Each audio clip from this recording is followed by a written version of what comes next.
बिस्मिल्लाहिर्रहमानिर्रहीम। अस्सलाम वालेकुम स्टूडेंट्स। कैसे हैं आप लोग? उम्मीद है कि ठीक होंगे।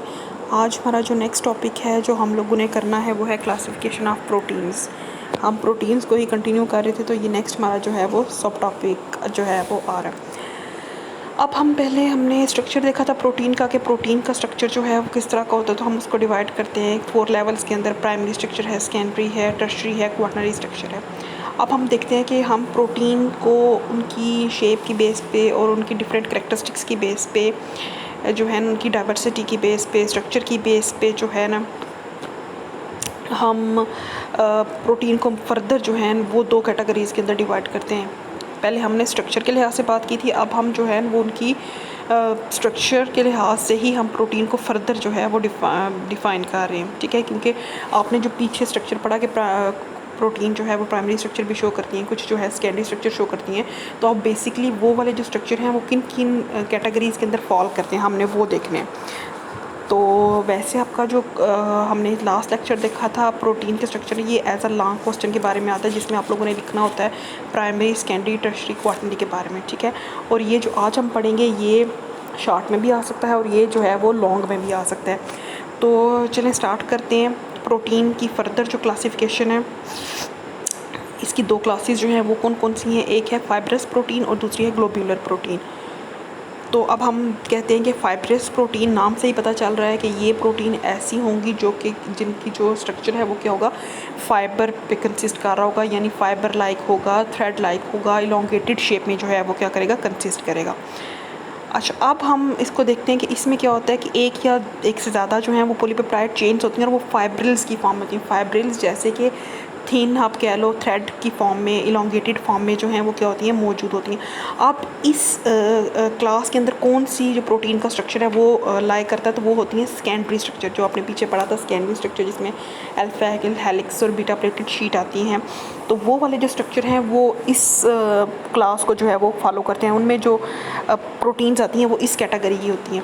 अब ये फाइब्रस प्रोटीन्स की क्या क्या खसूसियात होती हैं। पहली तो ये होती है कि ये एक्वस जो मीडियम होते हैं उसमें क्या होते हैं, इंसॉल्युबल होते हैं। इसके अलावा अगर हम इनकी नेचर देखें तो इलास्टिक होते हैं, मतलब ये लचक वाले होते हैं। जैसे इलास्टिक होती है, सिंपली आप उसको स्ट्रेच कर सकते हैं, खींच सकते हैं। तो ये भी क्या होते हैं, इसको हम स्ट्रेच कर सकते हैं इन प्रोटीन्स को। इसके अलावा ये क्रिस्टलाइन फॉर्म में मौजूद नहीं होती, क्रिस्टल्स ये नहीं बनाती ये वाली प्रोटीन। और एक और इम्पॉर्टेंट इसका फंक्शन ये है कि ये हमारा जो सेल है, जो ऑर्गेनिज्म है, उसके स्ट्रक्चर को बना रही होती हैं। मतलब आप कह सकते हैं कि उसके बॉडी का कोई पार्ट है, उसके साइटोप्लाज्म के अंदर मौजूद हो सकती हैं, उसके जो है बॉडी के सेल्स के अंदर जो है वो मौजूद होती हैं, जहाँ पे वो उस ऑर्गेनिज्म के स्ट्रक्चर को बना रही होती हैं। तो ये इनकी कुछ करैक्टरिस्टिक्स हैं। अब हम अगर एग्जांपल देखें तो इनकी एग्जांपल्स क्या आती हैं, जैसे कि हम कहते हैं कि सिल्क फाइबर है। ठीक है, सिल्क फाइबर जो कि हमें मिलता है सिल्क वर्म से, और स्पाइडर का जो वेब होता है, जो मकड़ी का जो जाल सा बना होता है, उससे हम जो है वो क्या करते हैं, और या जो सिल्क वर्म होता है उससे हम सिल्क फाइबर जो है वो ले लेते हैं, और वो क्या होती है, फाइब्रस प्रोटीन होती है। इसके अलावा मायोसिन बेसिकली वो प्रोटीन है जो कि हमारे मसल सेल्स के अंदर जो है वो मौजूद होती है और मसल्स की कंट्रैक्शन और रिलैक्सेशन में हेल्प करती है, जिसकी वजह से हमारा मसल जो है वो क्या करता है, मूव करता है। इसके अलावा फाइब्रिन आपने पीछे पढ़ा था फाइब्रिनोजिन। तो फाइब्रिनोजिन जो है हमने पढ़ा था ब्लड क्लॉटिंग प्रोटीन होती है। तो बेसिकली वो इनएक्टिवेटेड फॉर्म होती है फाइब्रिन की। फाइब्रिन जो है वो एक्टिव फॉर्म होती है और फाइब्रिनोजिन जो है वो जो ब्लड क्लॉटिंग प्रोटीन होती है, ये क्या होती है, इनएक्टिवेटेड फॉर्म होती है। ये इन दोनों में डिफरेंस हैं, दोनों ही क्या हैं, जो है ना प्रोटीन्स हैं, ब्लड को क्लॉट करती हैं। लेकिन क्या डिफरेंस है, वैसे हमारे ब्लड में फाइब्रिनोजिन मौजूद होती है, लेकिन जब कोई इंजरी वगैरह आती है, जब क्लॉटिंग की ज़रूरत होती है, तो तब वो फाइब्रिनोजिन जो है वो कन्वर्ट होती है फाइब्रिन के अंदर और फिर अपनी क्लॉटिंग का काम जो है वो परफॉर्म करती है। इसके अलावा कैराटिन के बारे में तो आप लोगों ने सुना ही होगा, अक्सर इसका जो है वो जिक्र चल रहा होता है। आप देखें अगर जो है अक्सर आप यूज़ करते हैं, ऐसे कॉस्मेटिक प्रोडक्ट्स यूज़ करते हैं जिसके अंदर जो है बाहर लिखा होता है कि कैराटिन जो है इसके अंदर मौजूद है। तो कैराटिन बेसिकली हमारे हेयर्स और नेल के अंदर मौजूद होती है और ये इनकी स्ट्रेंथनिंग का जो है वो काम कर रही थी। नेक्स्ट हमारे पास आता है ग्लोब्यूलर प्रोटीन्स।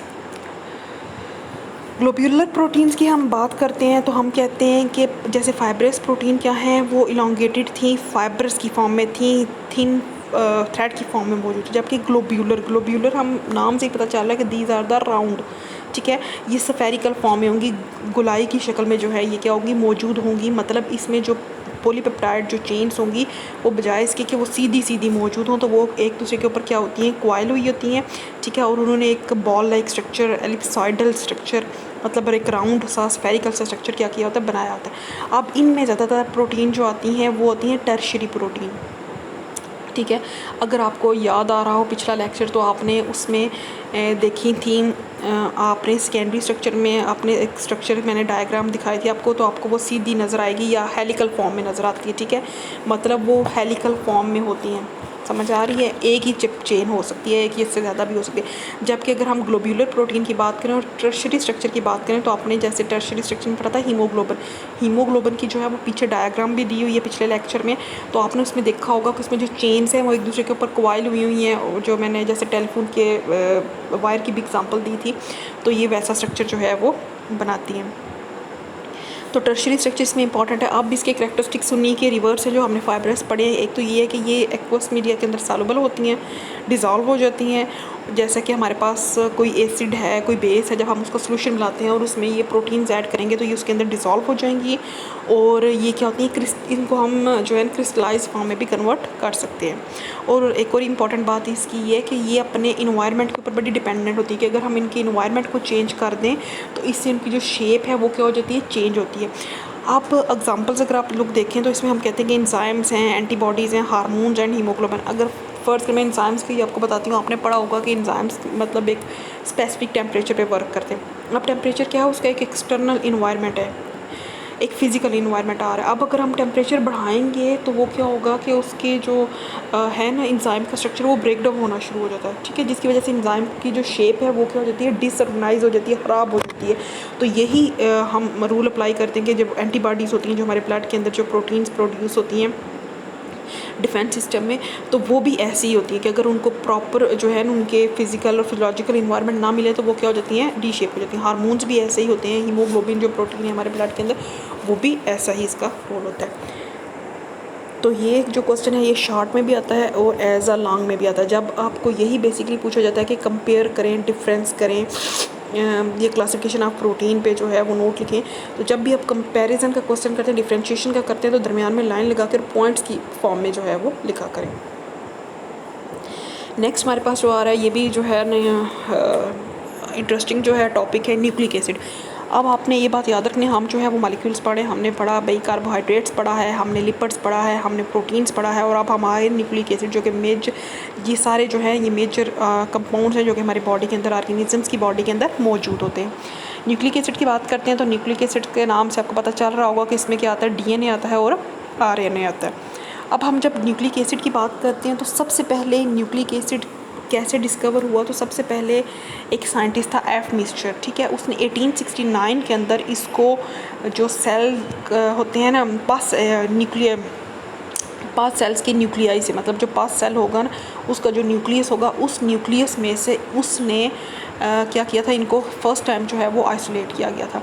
अब जब इनको आइसोलेट किया गया तो इनकी नेचर वगैरह देखी गई, तो इनकी नेचर देखने पे पता चला कि ये एसिडिक नेचर का होता है। आपको पता है कि डिफरेंट जो हमारे पास आते हैं जो हैं केमिकल्स होते हैं डिफरेंट नेचर के होते हैं, कुछ एसिडिक होते हैं, कुछ बेसिक होते हैं, कुछ न्यूट्रल होते हैं। तो जब इसकी जो पस सेल के न्यूक्लियस से जो मटेरियल निकाला गया उसकी जब नेचर को चेक किया गया तो वो नेचर क्या थी, एसिडिक थी।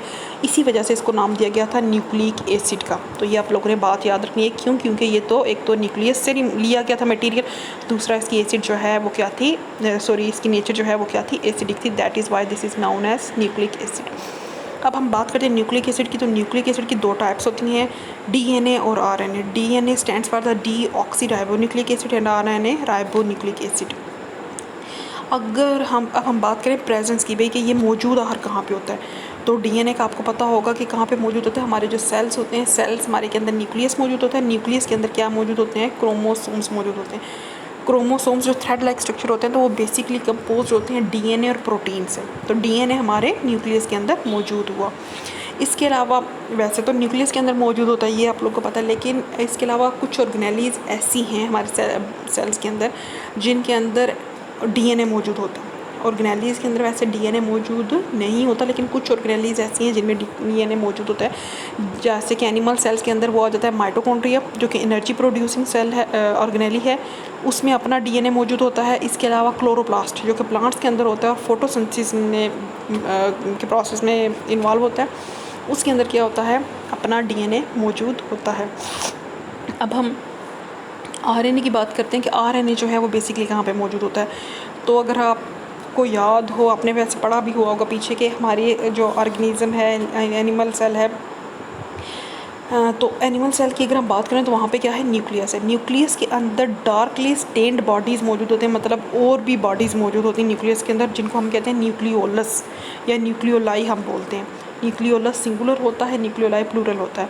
अब उन न्यूक्लियोलस के अंदर क्या होता है, आरएनए मौजूद होता है, ठीक है। वहाँ से वो उसकी जो मैन्युफैक्चरिंग है वो न्यूक्लियोलस के अंदर हो रही होती है, और वहाँ पे सिंथेसिस होने के बाद ये क्या होता है, साइटोसोल के अंदर मौजूद होता है। साइटोसोल क्या होता है, साइटोप्लाज्म आपको पता है, सेल के अंदर जो हमारा फ्लूइड लाइक मटेरियल होता है उसको हम कहते हैं साइटोप्लाज्म। अब साइटोप्लाज्म के भी में ऑर्गेनेलीज़ भी मौजूद होती हैं, फ्लूइड भी मौजूद होता है। तो जो फ्लूइड मौजूद होता है उसको हम कहते हैं साइटोसोल कहते हैं। इसके अलावा राइबोसोम्स जो है हमारे सेल के जो डिफरेंट पार्ट्स आते हैं, बाकी जो है वहाँ पे भी बहुत ही कम क्वांटिटी में मौजूद होता है। अब अगर हम न्यूक्लिक एसिड्स की बात करें तो हम कहते हैं कि जैसे आपने पीछे पढ़ा था कि प्रोटीन जो हैं वो बेसिकली क्या होती हैं, पॉलीमर्स होते हैं किसके, अमाइनो एसिड्स के, ठीक है, मतलब कि वो long chain of amino acid पे कंसिस्ट करते हैं। अब जब हम डीएनए की बात करते हैं, आरएनए की बात करते हैं, तो बेसिकली ये भी स्मॉलर यूनिट से मिलकर बने होते हैं, और उन स्मॉलर यूनिट्स को हम कहते हैं न्यूक्लियोटाइड्स। तो हम कह सकते हैं कि ये क्या होते हैं, polymers of nucleotide. Nucleic acid क्या होगा, पॉलीमर्स ऑफ न्यूक्लियोटाइड्स। न्यूक्लियोटाइड क्या है, न्यूक्लियोटाइड वो यूनिट है जो कि न्यूक्लिक एसिड को बना रहा है। अब हम जब डीएनए की बात करते हैं और आरएनए की बात करते हैं, आपने डीएनए को डीऑक्सीराइबोन्यूक्लियोटाइड्स कहते हैं, उससे मिलकर बनता है डीएनए, ठीक है। मतलब न्यूक्लिक एसिड जो हैं वो न्यूक्लियोटाइड से मिलकर बनते हैं, और जो डीएनए होगा वो जिन न्यूक्लियोटाइड से मिलकर बनेगा उसको हम कहते हैं डीऑक्सीराइबोन्यूक्लियोटाइड्स, और आरएनए जिन न्यूक्लियोटाइड से मिलकर बनता है उसको हम क्या बोलेंगे, राइबोन्यूक्लियोटाइड्स। ये डायग्राम मैं आपको अभी बताती हूँ, पहले नेक्स्ट मैं आपको थोड़ा बता दूँ। अब होता क्या है, हम डीएनए को हम डीऑक्सीराइबोन्यूक्लिक एसिड क्यों कहते हैं, वो इसलिए कहते हैं कि इसमें जो है ना वो एक डी का मतलब ही क्या होता है, कम होना, रिमूव होना। डीऑक्सी मतलब इनमें क्या होगा, इन न्यूक्लियोटाइड्स के अंदर एक ऑक्सीजन जो है वो क्या होगी, कम होगी, ठीक है। और आरएनए क्योंकि राइबोन्यूक्लियोटाइड है तो उसमें जो ऑक्सीजन का नंबर है वो क्या होगा, पूरा होगा। अब नेक्स्ट हम देखते हैं, अब नेक्स्ट मैं इनके जब स्ट्रक्चर्स आपको दिखाऊंगी तो मज़ीद आपको ये जो है वो क्लियर भी करूँगी। अच्छा, अब अगर आप यहाँ पे देखें नेक्स्ट कि अगर हम एक न्यूक्लियोटाइड का स्ट्रक्चर देखें, अभी तक हमने ये पढ़ा कि जो डीएनए है, जो आरएनए है वो किससे मिलकर बना होता है, न्यूक्लियोटाइड से मिलकर बनता है। अब न्यूक्लियोटाइड क्या है भाई, न्यूक्लियोटाइड बेसिकली क्या है, एक ये होता है, उसको क्या कहते हैं, एक जो है वो मालिक्यूल ही है, और ये 3 हिस्सों पे कंसिस्ट कर रहा होता है। इसके 3 सब यूनिट्स होते हैं। एक होता है इसका जो है, जो मेन इसकी आती है वो होती है राइबोज शुगर, ठीक है। आपको अगर याद हो, आपने इसी चैप्टर के स्टार्ट में पढ़ा था, स्ट्रक्चर पढ़े थे ग्लूकोज के, फ्रक्टोज के, राइबोज के। तो राइबोज जो कि 5 कार्बन शुगर है, इस न्यूक्लियोटाइड का मेन स्ट्रक्चर जो है वो क्या होता है, पहला 3 हिस्सों पे कंसिस्ट कर रहा होता है इसका न्यूक्लियोटाइड का structure. Number 1 is the ribose sugar, उसको हम पेंटोज भी कहते हैं क्योंकि वो 5 कार्बोनेट होती है, इसकी वजह से पेंटोज कहते हैं, ठीक है। नंबर 2 नाइट्रोजनियस बेस, ठीक है। न्यूक्लियोटाइड के स्ट्रक्चर में दूसरी चीज़ क्या होगी, nitrogenous base. And third one is the phosphoric acid. ये 3 चीज़ें मिलती हैं, जब इकट्ठी होती हैं तो जो स्ट्रक्चर बनता है उस स्ट्रक्चर को हम कहते हैं nucleotide. And nucleotide is the unit of nucleic acid, ठीक है। यही यूनिट्स मिलकर आप क्या बना रहे होते हैं, न्यूक्लिक एसिड्स को बना रहे होते हैं। अच्छा, जो जाहिर सी बात है पेंटोज शुगर होती है न्यूक्लियोटाइड के अंदर, तो जो है उसको क्या कहते हैं, राइबोन्यूक्लियोटाइड के अंदर ये राइबोज होगी, जबकि डीऑक्सीराइबोन्यूक्लियोटाइड के अंदर ये डीऑक्सीराइबोज होगी। मतलब इसमें से एक ऑक्सीजन जो है वो क्या होगा, कम होगा। अच्छा, नेक्स्ट हम जो है वो देखते हैं कि अभी ये यहाँ तक देख के मैं आपको ये पिछली डायग्राम जो है वो बताती हूँ। अब अगर आप यहाँ पे देखें तो आपको ये 3 डिफरेंट कलर्स के अंदर ये जो हैं वो स्ट्रक्चर नज़र आ रहे हैं। सबसे नीचे अगर आप येलो कलर में देखें, दिस इज़ राइबोस, मतलब 5 कार्बन शुगर, या जिसको हम क्या कहते हैं, पेंटोज शुगर कहते हैं, ठीक है। अब अगर आप यहाँ पे स्ट्रक्चर को देखें तो आपको नज़र आएगा C1, C2, C3, C4, C5। अब आपने ये बात याद रखनी है कि न्यूक्लियोटाइड के स्ट्रक्चर में जो बातें मेन याद रखने वाली थी कि इसमें क्या होता है, राइबोस शुगर होता है। राइबोस शुगर के कार्बन नंबर 1 के साथ नाइट्रोजनियस बेस अटैच होती है, ठीक है। ये नाइट्रोजनियस बेस का अभी हम पढ़ते हैं। जस्ट अभी आपने देखा था ना कि न्यूक्लियोटाइड की 3 चीज़ें होती हैं, एक उसमें होता है राइबोस शुगर, एक नाइट्रोजनियस बेस मतलब वो बेस जिसमें नाइट्रोजन मौजूद होता है, और third one is a phosphoric acid. आप सिर्फ माइंड में ये 3 चीज़ें रखनी है, बाकी इसमें जो नाम लिखे हुए हैं उसको भूल जाएं फ़िलहाल। राइबोस में कार्बन नंबर 1 पे क्या है, नाइट्रोजनियस बेस है, ठीक है। ये नंबर 1 पे जो आ रहा है कलर, इसमें जो है वो मौजूद होता है। और कलर आप इसको सही से बता सकेंगे ये कौन सा कलर है। नेक्स्ट कार्बन नंबर 5 पे जो आ रहा है, तो इसके साथ आप देखें कार्बन नंबर 5 के साथ पर्पलिश जो है वो कलर में एक फास्फेट ग्रुप जो है वो अटैच है, ठीक है। तो आपने ये बात याद रखनी है कि न्यूक्लियोटाइड का स्ट्रक्चर कैसा होता है कि उसमें एक राइबोस शुगर होती है, एक उसमें नाइट्रोजनियस बेसिस होती है, और एक उसमें फास्फेट ग्रुप जो है वो अटैच होता है। और इनकी पोजिशनिंग बड़ी मैटर करती है, वही इसके स्ट्रक्चर को बनाती है कि हमेशा ये बात याद रखनी है कि जितना चाहे वो DNA हो, चाहे वो RNA हो, जहाँ भी हो, तो जो होगा इसका राइबोस के कार्बन नंबर 1 पे हमेशा नाइट्रोजनियस बेस अटैच होगी और कार्बन नंबर 5 पे फास्फेट ग्रुप अटैच होगा, ठीक है। रिमेंबर इट, इसको हमेशा याद रखना है कि एक जो है उसका रूल है, तभी इसका स्ट्रक्चर जो है वो बनता है। अब ये जो बेसिकली इन्होंने स्ट्रक्चर दिखाया हुआ है, ये एक ATP का है। ATP क्या है, एडिनोसिन ट्राईफॉस्फेट। तो आप इसको, आपको पता है कि ये एक एनर्जी करेंसी होता है हमारे सेल के अंदर, हमारी बॉडी के अंदर जो एनर्जी प्रोड्यूस होती है वो ATP की फॉर्म में प्रोड्यूस होती है, और यही ब्रेक डाउन होती है और हमारी बॉडी को क्या मिलती है, एनर्जी मिलती है। अब क्योंकि ये ATP का स्ट्रक्चर और ATP भी क्या है, एक न्यूक्लियोटाइड है। अब यहाँ पे ट्राईफॉस्फेट है, इस वजह से अगर आप देखें तो ये पर्पल जो ब्लॉक है इसमें दिखाई दे रहा होगा कि यहाँ पे 3 फास्फेट ग्रुप जो है वो अटैच है। ट्राईफॉस्फेट मतलब 3 फास्फेट। वैसे न्यूक्लियोटाइड के अंदर एक फास्फेट ग्रुप अटैच होगा, लेकिन ये क्योंकि ATP का स्ट्रक्चर है, ठीक है, ट्राईफॉस्फेट है, तो इसके साथ 3 फास्फेट ग्रुप अटैच होंगे। 1 2 3 आपको ये नज़र आ रहे होंगे।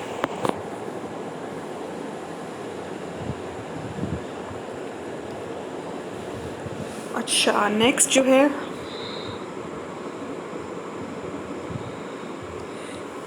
हम ये देख रहे थे कि न्यूक्लियोटाइड जो है वो 3 जो है सब यूनिट से मिलकर बनता है, ये तो आप लोगों को पता चल गया। अब हम बात करते हैं नाइट्रोजनियस बेसिस की। तो जो नाइट्रोजनियस बेसिस हैं ये बेसिकली 2 टाइप्स की होती हैं। एक नाइट्रोजनियस बेसिस जो है बेस होती है प्यूरीन्स होती हैं, और दूसरी होती है पायरामिडीन्स। अब इन दोनों में क्या डिफरेंस होता है, जो हमारे पास आती हैं जो सिंगल रिंग्ड होती हैं वो होती हैं पायरामिडीन्स। मतलब पायरामिडीन्स वो होंगी जब हम उनका स्ट्रक्चर देखेंगे तो वो एक ही रिंग पे कंसिस्ट कर रहा होगा। जैसे कि भी अब अगर आप जो है ये पिछली डायग्राम जो है वो देखें तो आपको ये क्लियर हो जाएगा, आपको ये अच्छी तरह से जो है वो क्लियर होगा कि इसमें क्या है। 2 एडेनिन को अगर आप देखते हैं तो इसमें 2 नाइट्रोजनियस बेसिस है, ठीक है। तो जो नाइट्रोजनियस बेसिस जो हैं जो सिंगल रिंग स्ट्रक्चर पे कंसिस्ट कर रही होंगी वो क्या होंगी, पायरामिडीन्स होंगी। और जो डबल रिंग स्ट्रक्चर होंगी तो वो क्या होंगी, प्यूरीन्स होंगी। अगर आप लोग ये देखें, आप लोगों को ये नज़र आ रहा होगा ये इस वाले स्ट्रक्चर के अंदर, तो यहाँ पे ये जो एडेनिन लिखा हुआ लफ्ज़ ये 2 रिंग पे कंसिस्ट कर रहा है, ठीक है। इसका स्ट्रक्चर जो है वो 2 रिंग पे कंसिस्ट कर रहा है, मतलब ये क्या है, एक प्यूरीन है। अगर यहाँ पे कोई सिंगल रिंग वाला स्ट्रक्चर होता तो वो क्या होनी थी, पायरामिडीन्स होनी थी, ठीक। अब दूसरी बात है कि जो ये जो प्यूरीन्स है और पायरामिडीन्स है इनमें आगे जो है ना आती हैं कि बेसिस आती कौन कौन सी हैं। अब ये जो पायरामिडीन्स हैं इनमें आती हैं बेसिस आती है साइटोसिन, ठीक है, जिसको हम लिखते हैं कैपिटल C से। इसके अलावा थायामीन, इसको हम लिखते हैं कैपिटल T से। और यूरेसिल जिसको हम लिखते हैं यू से। ये 3 बेसिस जो हैं, ये कौन सी बेसिस हैं, ये कौन सी नाइट्रोजनियस बेस के ग्रुप से बिलोंग करती हैं? ये पायरामिडीन्स हैं। पायरामिडीन्स मतलब इनका जो स्ट्रक्चर है वो क्या होगा? सिंगल रिंग्ड स्ट्रक्चर होगा। अब जब हम बात करते हैं प्यूरीन्स की, तो जब हम प्यूरीन्स की बात करते हैं तो प्यूरीन्स जो हैं वो क्या हैं? वो डबल रिंग स्ट्रक्चर पे कंसिस्ट करती हैं। उसमें आती है एडिनिन। एडिनिन अगर आप यही पिछली डायग्राम देखें तो इसमें आपको डबल रिंग स्ट्रक्चर शो होगा, तो वो क्या है? प्यूरीन है। उसको हम ए से एब्रीवेट करते हैं ग्वानिन, इसको हम जी से करेंगे। और फास्फोरिक एसिड H3PO4, ठीक है। अब ये फास्फोरिक एसिड में ये एबिलिटी होती है कि ये क्या करता है कि जो पेंटोज शुगर्स होती हैं, जो राइबोज शुगर होती हैं, इसके साथ क्या करता है? लिंकेज, फास्फोडाइस्टर लिंकेज जो है वो करता है।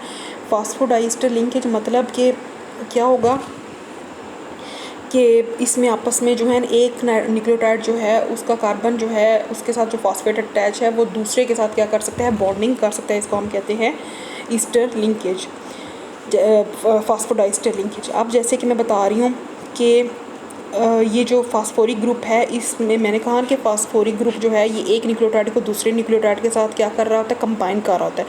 तो बेसिकली ये करता क्या है कि ये जो फास्फोरिक एसिड है ये दूसरे न्यूक्लियोटाइड के जो OH ग्रुप आएगा, उसकी जो पेंटोज शुगर होगी उसका जो OH ग्रुप हो गया उसके साथ लिंकेज बनाता है, ठीक है, जिसकी वजह से 2 न्यूक्लियोटाइड आपस में क्या हो जाते हैं? लिंक्ड हो जाते हैं। नेक्स्ट फर्दर आप डायग्राम्स वगैरह देखेंगे तो आपको मज़ीद जो है वो क्या होगा? क्लियर होगा।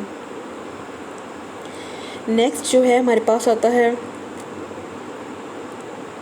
इसके अलावा के ना न्यूक्लियोटाइड में, वो मैं आपको बता चुकी हूँ कि कार्बन नंबर 1 पेंटोज के 1 पे क्या होगा? नाइट्रोजनस बेस होगी, जबकि फास्फोरिक एसिड जो है वो कार्बन नंबर 5 पे जो है वो अटैच होता है। ये पिछले डायग्राम आप लोग देख सकते हैं। अब एक और इम्पॉर्टेंट बात जो है, अच्छा, अब जब एक बेस और एक पेंटोज शुगर आपस में कंबाइन होती हैं, ठीक है, मतलब 2 चीज़ें हैं। आप ये जो डायग्राम आपको नज़र आ रही है, आप इसमें फास्फेट ग्रुप के ऊपर हाथ रख लें और बाकी पीछे रह गया एडिनिन और राइबोज। मतलब एक क्या है आपके पास? शुगर है, दूसरा आपके पास नाइट्रोजनियस बेस है। जब ये 2 होती हैं तो जो स्ट्रक्चर बनता है उस स्ट्रक्चर को, उस कंपाउंड को हम कहते हैं न्यूक्लियोसाइड। अब इसको हम न्यूक्लियोसाइड बोलते हैं। और ये न्यूक्लियोसाइड जब फास्फेट ग्रुप के साथ अटैच होगा तो ये बनेगा न्यूक्लियोटाइड। अब अगर आपसे ये क्वेश्चन पूछा जाता है what is the difference between a nucleotide and a nucleoside, तो आपको ये आंसर आना चाहिए कि न्यूक्लियोसाइड जो है वो कंसिस्ट कर रहा होता है नाइट्रोजनियस बेस और पेंटोज शुगर पे, जबकि न्यूक्लियोटाइड किस पे कंसिस्ट करता है? न्यूक्लियोसाइड प्लस फॉस्फेट ग्रुप पे। अच्छा, इसके अलावा जो है ना, ये भी मैं पहले बता चुकी हूँ कि जो होता है RNA का जो न्यूक्लियोटाइड होता है उसको हम क्या कहते हैं? उसमें राइबोज शुगर होते हैं, जबकि DNA के में जो होता है ना वो डीऑक्सी होते हैं। उसमें एक ऑक्सीजन जो है वो कम होती है। और एक ऑक्सीजन कहाँ पे कम होती है? जब हम DNA का स्ट्रक्चर देखेंगे, उसके न्यूक्लियोटाइड को देखेंगे तो वहाँ पे जो कार्बन नंबर 2 आएगा। अब आप लोगों ने ये नंबरिंग जो है ये माइंड में रखनी है कि कार्बन नंबर 1, कार्बन नंबर 2, तो जो DNA का न्यूक्लियोटाइड होगा उसमें जो कार्बन नंबर 2 होगा वहाँ पे जो हाइड्रोक्सिल ग्रुप जो है वो अटैच होगा, तो वहाँ से एक उस हाइड्रोक्सिल ग्रुप की जो ऑक्सीजन है वो क्या होगी? रिमूव होगी, वो नहीं होगी। इस वजह से वो क्या कहलाता है? Deoxy ribonucleic acid. अब ATP जो एनर्जी करेंसी है वो भी क्या है? इसका जो है ना वो न्यूक्लियोटाइड है। अब ये डायग्राम जो है ये इन्होंने बताई हुई है। एडिनिन, ये राइबोज है, राइबोज ये ATP का उन्होंने स्ट्रक्चर बताया हुआ है कि राइबोज है, राइबोज के साथ एडिनिन अटैच है, एक फास्फेट, दूसरा फास्फेट, तीसरा फास्फेट जो है वो अटैच है। और इनमें क्या है? हाई एनर्जी बॉन्ड है। एक फास्फेट दूसरे फास्फेट के साथ हाई एनर्जी बॉन्ड से जो है वो क्या है? लिंक्ड है। अब जब ये बॉन्ड ब्रेक डाउन होता है तो एनर्जी क्या होती है? रिलीज़ होती है। अब मैं आपको बताती हूँ, जब पहला बॉन्ड ब्रेक डाउन होगा, ठीक है, राइट साइड से देखना शुरू करें तो पहले ATP था, एक बॉन्ड ब्रेक डाउन हो गया तो फास्फेट कितने रह गए? 2 रह गए। तो इस स्ट्रक्चर को हम बोलेंगे ADP, मतलब एडिनोसिन डाईफॉस्फेट के, जिसमें 2 फास्फेट मौजूद हैं। फिर हम अब दूसरा मज़ीद बॉडी को एनर्जी की ज़रूरत है तो जो नेक्स्ट बॉन्ड है वो भी ब्रेक डाउन होगा, तो हमारे पास सिर्फ एक फास्फेट ग्रुप जो है वो रह जाएगा और उसको हम बोलेंगे एडिनोसिन मोनोफॉस्फेट, ठीक है। तो ये इन्होंने जो है वो इसका स्ट्रक्चर बताया हुआ है। चलें, काफ़ी हो गया यहाँ तक, वीडियो भी काफ़ी लंबी हो गई है, तो इसको अपने गौर से समझ के पढ़ना है। ये बहुत इजी है, बहुत इंटरेस्टिंग है, लेकिन आपने ये जो स्ट्रक्चर्स हैं ये मैं बार बार कहती हूँ कि आप लोग साथ साथ जो है वो ड्रा करें।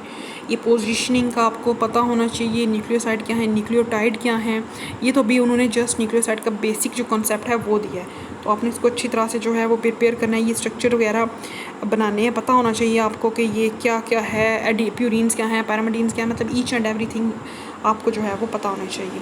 चलें ठीक है, ओके, अल्लाह हाफिज़।